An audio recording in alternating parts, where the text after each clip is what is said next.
message éternel puisse tomber dans la bonne terre éternelle, dans le cœur de tes enfants qui sont présents, et pour ceux éternels qui vont nous suivre éternellement, mon Dieu, à distance, Seigneur, donne que cette parole éternelle demeure gravée dans leur cœur, Seigneur, et qu'elle puisse porter beaucoup de fruits. Au nom de Jésus, nous te prions. Amen. Alléluia. Tu peux prendre place. Amen, bien-aimé. Amen. Alléluia. Tu peux prendre place et que l'Éternel te bénisse. Amen. Amen. Nous allons parler ce matin de l'unité du corps de Christ. Amen. Alléluia. Amen. Est-ce que, Amen, vous savez, de manière vous êtes à l'église, vous le savez, que nous avons besoin des uns et des autres pour travailler pour Christ. Amen. Le pasteur nous parlait de mission. Chacun de l'œuvre de Dieu a sa mission. Et si chacun fait sa mission dans la maison de Dieu, la maison de Dieu va tourner parfaitement. La maison de Dieu va tourner comme elle doit tourner. Quand vous regardez dans l'Ancien Testament, chacun avait un poste bien particulier dans la maison de l'Éternel.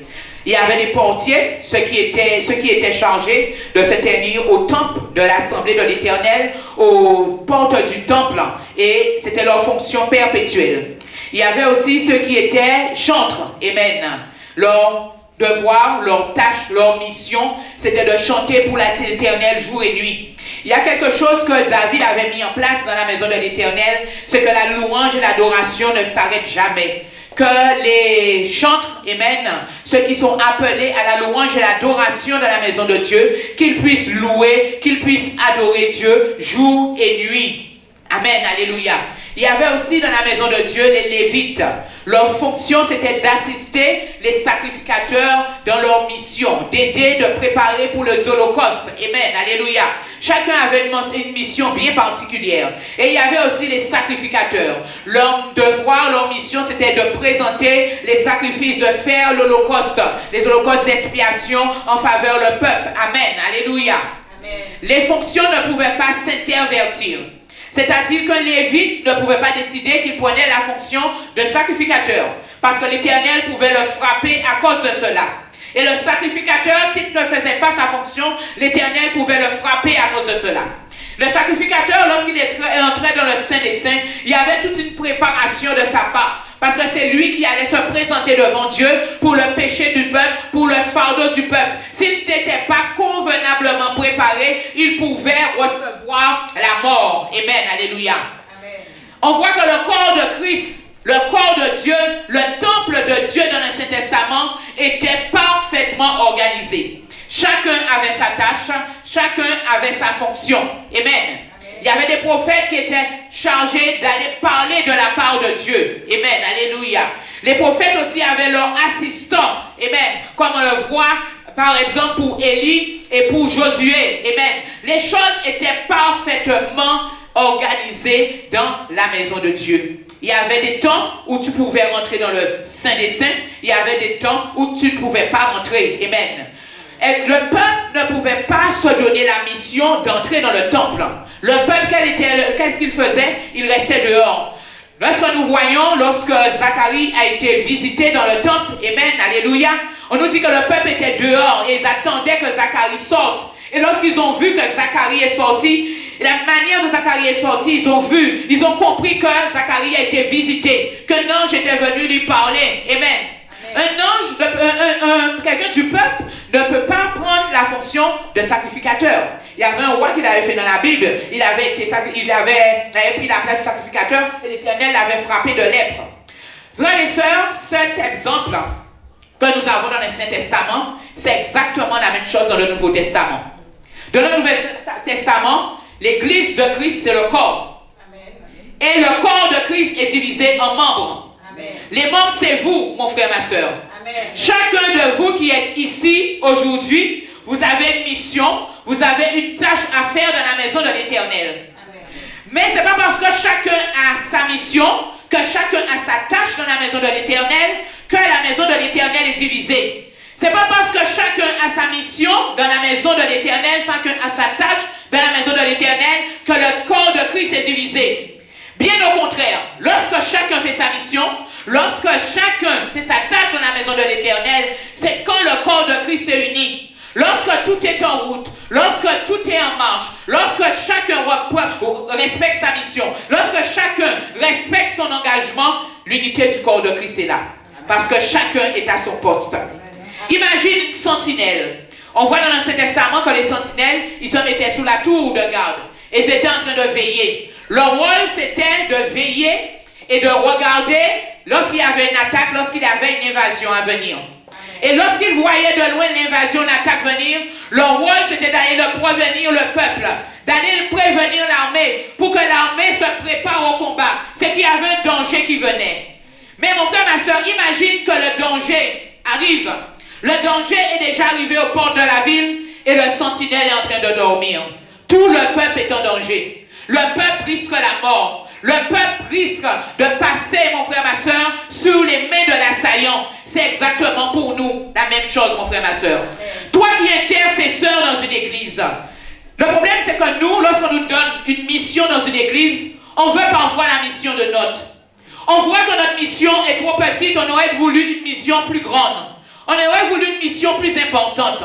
Comme la servante de Dieu nous dit, tout le monde veut la prêche, tout le monde veut prêcher, tout le monde veut tenir le pupitre. Mais c'est pas parce que toi tu es intercesseur que tu es inférieur aux autres. On va le voir ce que Paul nous disait. Au contraire, toi qui es intercesseur, c'est toi qui crée une haie, c'est toi qui crée une muraille. La sentinelle qu'on a vue tout à l'heure qui se tenait sous la tour de garde et qui veillait lorsque l'assaillant venait pour aller prévenir le peuple. Mais c'est toi ton rôle de sentinelle. C'est toi ton rôle. Regarde comment la sentinelle, comment son rôle était important. Peut-être qu'il n'était pas roi, peut-être qu'il n'était pas prophète, peut-être qu'il n'était pas sacrificateur, peut-être qu'il n'était pas lévite, mais son rôle était capital dans la ville, mon frère, ma soeur. Capital. Toi qui es intercesseur dans une église, mon frère, ma soeur, ne crois pas que tu as la mission la moins importante. Ne dis pas que ma mission c'est seulement prier, prier, prier, prier. Oui, ta mission c'est prier, mon frère, ma soeur. Mais pendant que tu pries pour les âmes, pendant que tu pries pour l'église, pendant que tu pries pour le pasteur, pendant que tu pries pour le staff, pendant que tu pries pour les rois, mon frère, ma soeur, l'Éternel te donnera des révélations. La manière dont la sentinelle voyait le danger venir. Toi, de manière spirituelle, toi en tant qu'intercesseur, l'Éternel va te montrer de manière spirituelle comment le danger vient. Peut-être que l'Éternel va te dire, il y a telle personne qui prie contre telle église. Brise ces prières-là. Voilà ton rôle d'intercesseur.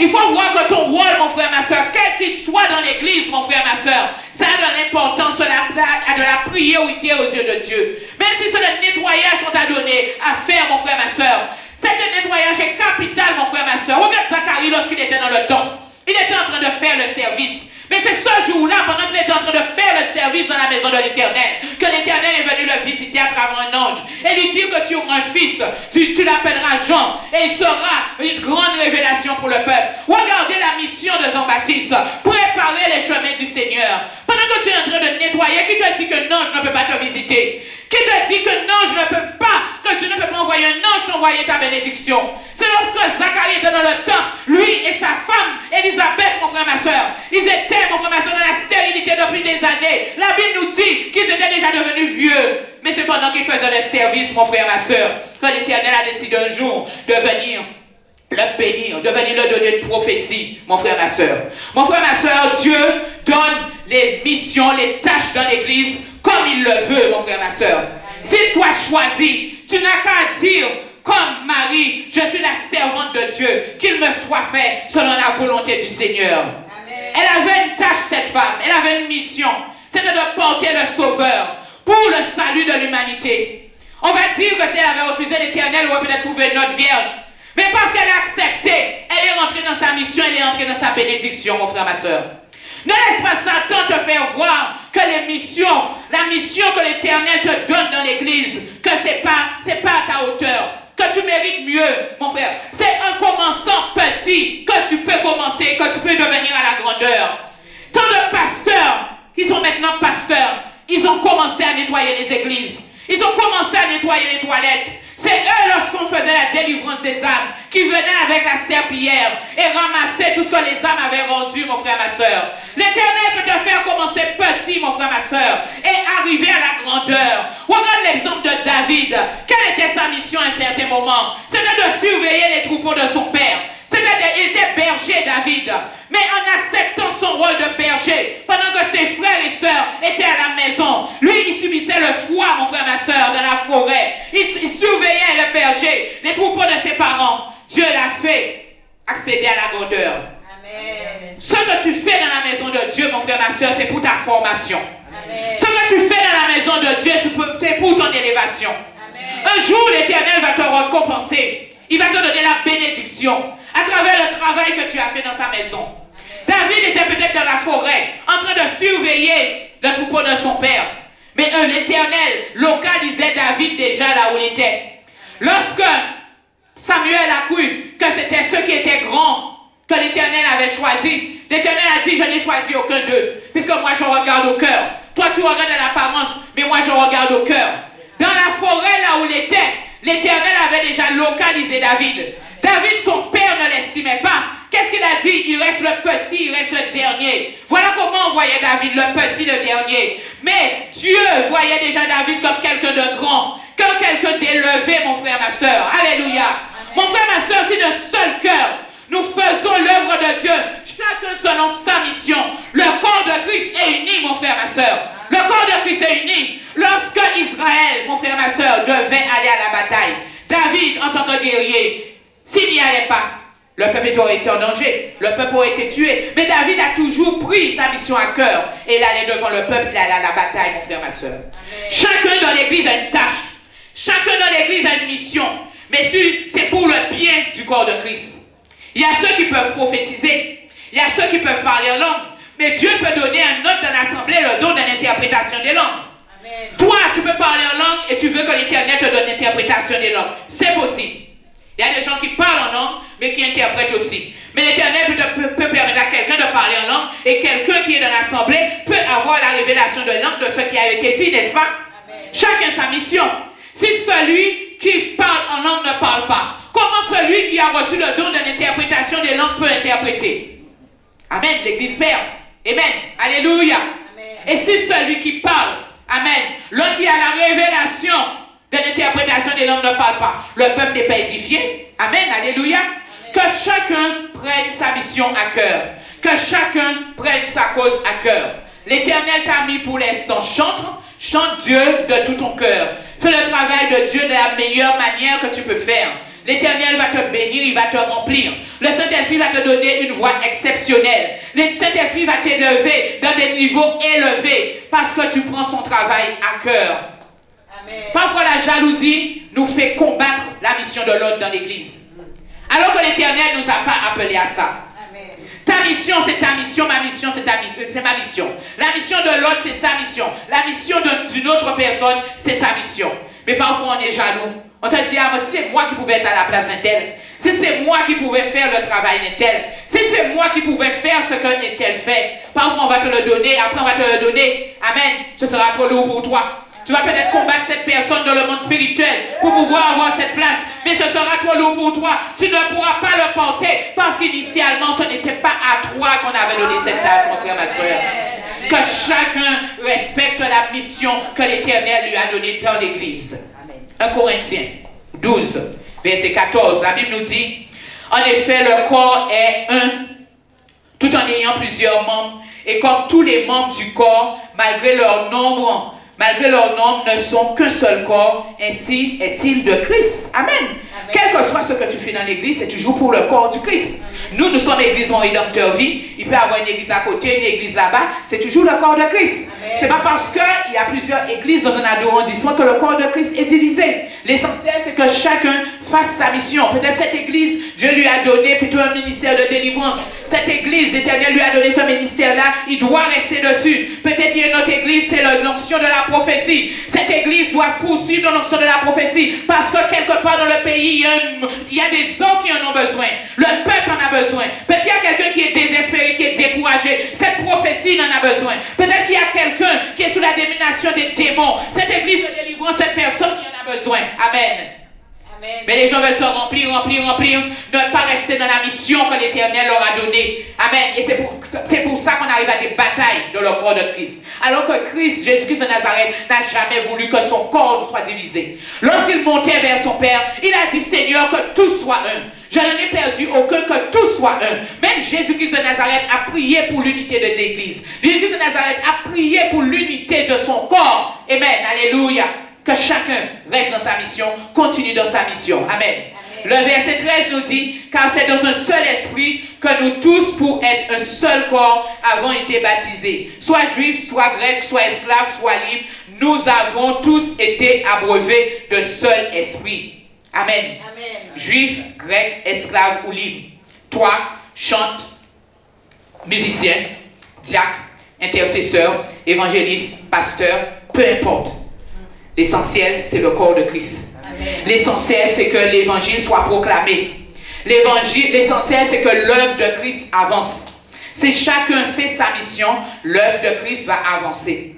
Amen. Tu évangélises, mais tu ne vas pas évangéliser. Comment tu veux qu'il y ait de nouveaux convertis dans l'église? Philippe, le diacre, amen, qui est devenu évangéliste, la Bible nous dit qu'il allait dans le monde pour prêcher le Christ. Amen, alléluia. Tu ne peux pas être un évangéliste, tu es chez toi en train de dormir, tu ne vas pas évangéliser. Même Paul nous disait, malheur à moi si je ne pense pas l'évangile. Malheur à moi si je n'évangélise pas. Paul prenait les bateaux partout, il allait faire le travail de Christ. Jésus-Christ de Nazareth, la Bible nous dit qu'il allait de lieu en lieu et il annonçait la bonne nouvelle. Il incitait le peuple à changer leur vie, car le royaume de Dieu est proche, mon frère, ma soeur. Chacun dans l'église a une mission pour le corps de Christ. L'évangéliste, il va évangéliser, il va chercher des âmes dehors pour le corps de Christ, mon frère, ma soeur. Alléluia. Pour que le corps de Christ puisse s'améliorer, pour que le corps de Christ puisse augmenter, mon frère, ma soeur. C'est lorsque les gens ne font pas leur mission, leur tâche, qu'on assiste à la décadence de l'église. Que l'église ne peut pas évoluer, l'église ne peut pas grandir comme l'Éternel l'aurait voulu. Amen, alléluia. Si chacun fait sa mission, l'église va prospérer. Amen. À un certain moment, l'apôtre Paul l'avait compris. Parce que Paul qui était appelé à annoncer la parole de Dieu, aller évangéliser, il se rendait compte qu'il était au service aux tables. Il a dit non. Nous devons nous consacrer à la mission à laquelle nous avons été appelés. Nous allons élever des diacres et c'est eux qui seront chargés de faire ce travail. Donc, voyez, même dans l'église primitive, ils cherchaient à mettre l'ordre. Ils cherchaient à mettre chacun à sa place. Ils cherchaient à mettre chacun dans sa mission. Que le diacre fasse son travail, que l'évangéliste fasse son travail, que le prédicateur fasse son travail, que le pasteur fasse son travail. C'est tout ce qui fait l'unité du corps de Christ, mon frère, ma soeur. Si on a créé les diacres dans l'église, c'est pour une mission bien particulière, mon frère, ma soeur. Que le diacre fasse son travail, que chacun fasse son travail. Et c'est à ce moment-là que le corps de Christ sera uni. Les diacres s'occupaient de tout ce qui était le service aux tables. Les évangélistes, Paul, apôtres, ils allaient porter la parole, mon frère, ma soeur. Et c'est comme ça que l'église avançait. La Bible nous dit que chaque jour, l'Éternel ajoutait à l'église ceux qui étaient sauvés. En un seul jour, ils ont pu gagner 3000 âmes. Pourquoi 3000 âmes? Parce que chacun faisait son travail. Regardez Jésus-Christ de Nazareth. La multiplication des pains. Qu'est-ce que Jésus-Christ de Nazareth a fait? Il était à son poste. Il faisait son travail. Amen, alléluia. Il a prêché l'évangile. Mais à un certain moment, tout le peuple qui le suivait, le peuple a eu faim. Les disciples, à ce moment-là, ils sont entrés en mouvement. Jésus-Christ leur a dit, qu'y a-t-il ici? Il y avait ce garçon qui avait 5 pains et 2 poissons. Ils ont apporté, Jésus-Christ a prié et tout le peuple a mangé. La mission de l'Éternel était accomplie. La parole a été proclamée et le peuple même qui avait faim à un certain moment, ils ont mangé. Parce que chacun a fait son travail, chacun était à son poste, chacun était dans sa mission. Jésus-Christ, c'était de parler, prêcher la bonne nouvelle. Les disciples, c'était de l'assister. Et l'œuvre de Dieu a été faite. Des âmes ont été gagnées pour l'œuvre de Dieu. Amen. Alléluia. Ils doivent être ici dans les églises. Les disciples pourraient plus dire, moi je veux prêcher. Amen. Moi je veux aller évangéliser. Leur temps n'était pas encore venu. Il y a un temps pour chaque chose. Il y a un temps où Jésus-Christ de Nazareth devait être enlevé. Et à ce moment-là, eux, ils allaient entrer dans la mission. Eux, ils allaient rentrer dans la continuité de ce que Christ avait commencé, mon frère, ma soeur. Alléluia. Mais s'ils commençaient à s'enorgueillir, pourquoi c'est nous qui allons chercher les pains et Jésus-Christ de Nazareth prêche la parole? Ça met le désordre dans l'église. Ça met le désordre dans ce que Jésus-Christ de Nazareth était venu faire dans le monde, mon frère, ma soeur. Leur tour allait venir. Mais ils étaient en formation. En servant Christ, ils étaient en formation. La Bible nous dit qu'eux-mêmes, ils ont fait des miracles. Après, des miracles spectaculaires. Regardez comment Pierre, comment Christ l'a utilisé. Son nom seulement, mon frère, ma soeur, a guéri des personnes. L'onction qui était sur Jésus-Christ de Nazareth a reposé sur lui. Mais c'était son temps à ce moment-là. À un certain moment, le temps des disciples, c'était de servir Christ. Le temps des disciples, c'était de s'occuper de Christ. Lorsque Jésus-Christ de Nazareth est allé vers cette femme samaritaine. Mais le rôle de Christ, c'était de parler de l'évangile à cette femme samaritaine. La Bible nous dit que les disciples étaient au village. Ils avaient été chercher de quoi manger, mon frère, ma soeur. Mais imaginons que les rôles ont été inversés. Jésus-Christ se trouve au village, les disciples se trouvent avec la Samaritaine. Cette femme n'aurait pas été évangélisée, mon frère, ma soeur. Chacun a sa place, chacun a sa mission. Si Dieu doit t'élever, le temps de ton élévation doit se faire. On le voit à travers les apôtres, on le voit à travers les disciples. De disciples, ils sont passés à apôtres, mais ils devaient être patients. Ils devaient accepter le temps de la formation. Quand toi tu vois que tu es dans une mission qui n'est peut-être pas à ta hauteur, toi tu n'as pas encore compris que c'est le temps de la formation pour toi. C'est le temps de l'adaptation pour toi. C'est le temps de regarder. C'est le temps de te former. C'est le temps, mon frère, ma soeur, après toute cette formation que tu as reçue, mon frère, ma soeur, le temps viendra, tu dois le mettre en pratique. Les disciples l'ont mis en pratique. Pierre l'a mis en pratique, mon frère, ma soeur. Tous les disciples l'ont mis en pratique, mon frère, ma soeur. Mais il y avait un temps de formation où chacun devait être à sa place. Amen. La multiplication des pains. Le rôle de ce jeune homme, c'était d'avoir les pains. Le rôle des disciples, c'est de l'apporter à Jésus pour que Jésus puisse prier pour la multiplication. Et le rôle de Jésus, c'est de prier pour que la multiplication puisse se faire et que la parole soit portée, la parole soit évangélisée. À cause de cela seulement, ils ont gagné toute une foule d'âmes dans le désert. Parce que chacun a fait son travail, chacun était à sa place, chacun était à sa mission. C'est à ce que l'Éternel nous appelle aujourd'hui, mon frère, ma soeur. Alléluia. Dans l'église, mon frère, ma soeur, c'est à ce que l'Éternel nous appelle. Alléluia. Chacun sa place, chacun sa mission, chacun un membre du corps de Christ. Chaque membre du corps de Christ fait son travail et le corps est uni et l'église peut parvenir à la maturité, à la dimension que Dieu veut pour elle. Amen. Verset 14. Ainsi, le corps n'est pas formé d'un seul membre, mais de plusieurs membres, comme on vient de le dire. Dans l'église actuelle, nous allons trouver des évangélistes, des diacres, des intercesseurs, des apôtres, docteurs de la parole, des prophètes. Amen. Si le pied disait, parce que je ne suis pas une main, je ne suis pas du corps, il n'en est pas moins pour autant. Amen. Alléluia. Amen. On ne peut pas dire que dans une église, on n'a pas besoin d'évangélistes. On a besoin d'eux pour qu'ils aillent à l'extérieur prêcher la parole. On a besoin aussi des pasteurs, mon frère, ma soeur, qui reçoivent les fidèles qui vont venir dans l'église. Alléluia. On a besoin de diacres dans l'église qui sont en service des fidèles qui vont venir, mon frère, ma soeur. On a besoin aussi des intercesseurs. Quand le pasteur a besoin que les intercesseurs la soutiennent. Parce qu'une âme qui arrive à l'église a un besoin particulier, a une souffrance particulière. Mais on a besoin d'un intercesseur. Alléluia. Le rôle que tu vois qui est insignifiant. Mais on a besoin de toi, mon frère, ma soeur. Lorsqu'on appelle l'intercesseur dans la nuit pour prier, pour intercéder pour une âme, l'intercesseur dort, mon frère, ma soeur. Mais des dégâts peuvent se faire entre-temps. Des dégâts peuvent se faire, mon frère, ma soeur. Chacun devrait être à sa place, à sa mission, même dans la veillée. Il y a des gens qui désertent les veillées. Mais aussi, les veillées dans les églises, c'est nécessaire. Et il est nécessaire d'avoir des intercesseurs, d'avoir le peuple dans les veillées, mon frère, ma soeur. Alléluia. Amen. Personne ne peut dire dans une église qu'on n'a pas besoin d'un ministère. On a besoin de tous les ministères dans l'église, on a besoin de tous les dons dans l'église.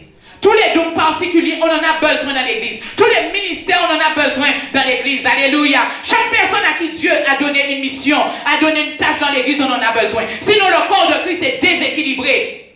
Amen. Alléluia. Verset 15. Si le pied disait, parce que je ne suis pas main, je ne suis pas du corps, il n'en est pas moins pour autant. Si l'oreille disait, parce que je ne suis pas un œil, je ne suis pas du corps, il n'en est pas moins pour autant. Si tout le corps était œil, où serait l'ouïe? Si tout était oui, où serait l'odorat? Si tout le monde est évangéliste. Oui, le pasteur. Amen, alléluia. Amen. Amen. Il faut tout. Évangéliste, pasteur, tout. Amen, alléluia. L'Éternel a tout disposé dans l'église. En fait, Dieu a placé chacun des membres dans le corps comme il l'a voulu. Tu es diacre, l'Éternel a voulu que tu sois diacre. Tu es évangéliste, l'Éternel l'a voulu. Tu es pasteur, l'Éternel l'a voulu. Tu es intercesseur, l'Éternel l'a voulu. C'est lui qui passe et qui donne à chacun une mission particulière. Si vous lisez ce chapitre 12 de manière un petit peu plus haut, on vous parle des dons du Saint-Esprit. C'est l'Éternel qui donne les dons du Saint-Esprit à chacun en particulier comme il le veut. Amen, alléluia. Amen. Amen. Verset 18, en fait, Dieu a placé chacun des membres dans le corps comme il l'a voulu. Si tous étaient un seul membre, où serait le corps? Imagine que toi, tu n'as que les bras. Où est ton corps? Donc, on a besoin forcément de chacun dans l'église. Amen, alléluia. Sinon, l'église est bancale. Amen. Et l'Église va souffrir aussi. Maintenant donc, il y a plusieurs membres, mais un seul corps, chacun dans sa mission, mais toujours un seul corps. L'un ne peut pas dire à la main, je n'ai pas besoin de toi, ni la tête dire aux pieds, je n'ai pas besoin de vous. Amen. Encore pareil. Amen. Alléluia.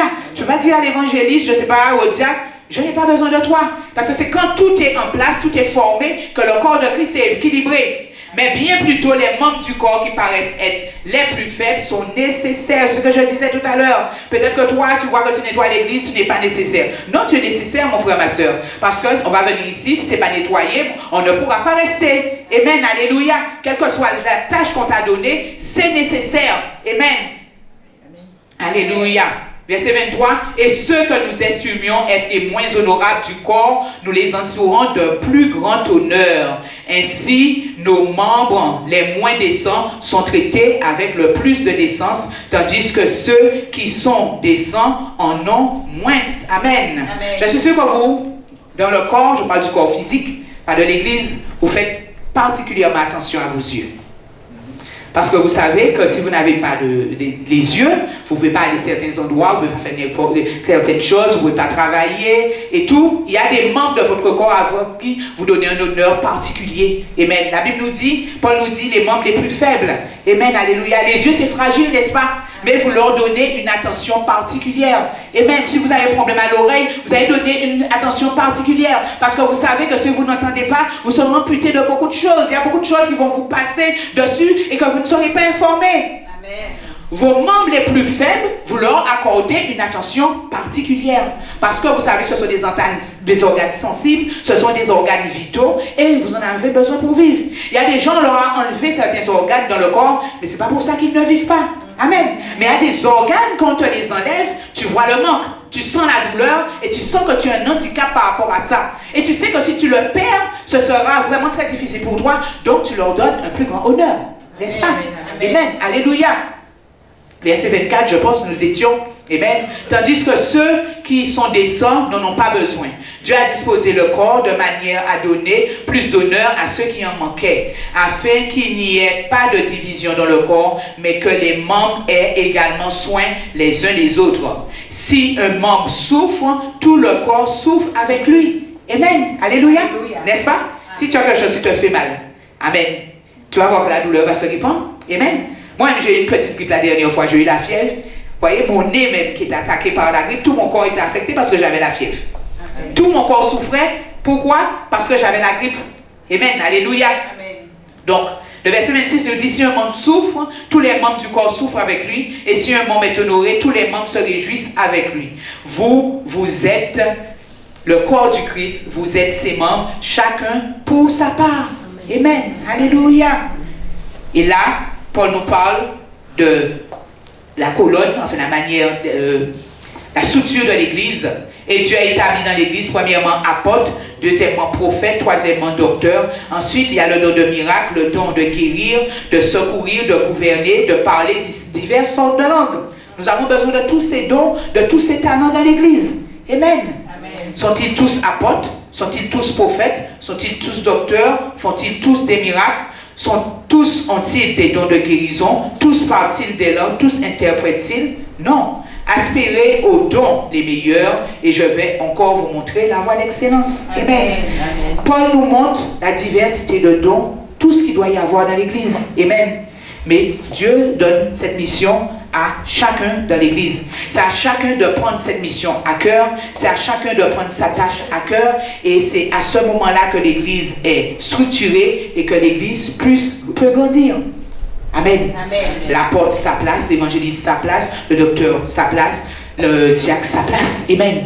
Que chacun reste à sa place. Il n'y aura pas de compétition, il n'y aura pas de combat dans l'Église. Les combats viennent parce que chacun, il y a d'autres qui envient les talents, les dons, les missions des autres. Amen. Alors que si l'Éternel t'a donné cette mission-là, il sait que c'est cette mission-là que tu peux supporter. Il t'a créé, t'a formé pour cette mission-là. C'est la jalousie, l'avarice, les œuvres du diable qui nous font envier la mission des autres, vouloir la tâche des autres. Amen. Amen. Alléluia. Donc chacun reste dans sa mission, dans sa tâche dans l'Église. L'Église sera structurée et renforcée. Peuple de Dieu, que l'Éternel vous bénisse. Amen. Alléluia. Amen.